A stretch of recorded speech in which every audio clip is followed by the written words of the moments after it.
La sainteté de Dieu présente un dilemme dans le cœur et l'esprit de l'homme mortel. Nous sommes attirés par lui car c'est lui qui nous a créés. Genèse 1, 27, Psaume 103.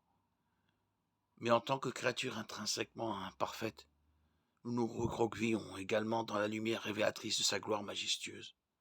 Tout comme les Israélites, tremblant de peur lorsque Dieu apparut à Moïse sur la montagne du Sinaï, nous préférons garder Dieu à distance. Exode 20, 18, 21. Ces sentiments ambivalents d'attirance et de crainte suscités par la sainteté de Dieu sont illustrés dans le passage de Ésaïe 6, 1, 5. Les fondements des seuils tremblent à la voix de celui qui appelait, et la maison fut remplie de fumée. Et je dis, malheur à moi, car je suis perdu, car je suis un homme dont les lèvres sont impures.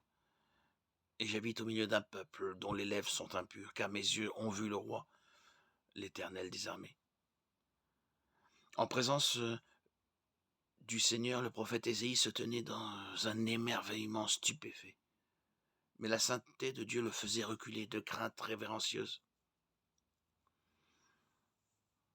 De même, le prophète Daniel et l'apôtre Jean ont manifesté le même mélange émotionnel d'attirance et de crainte lorsqu'ils ont été introduits en présence de leur Créateur majestueux.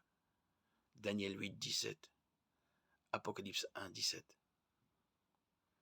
L'année de la mort du roi Osias, je vis l'Éternel assis sur un trône très élevé, les pans de son manteau remplissant le temple. Au-dessus de lui se tenaient des séraphins.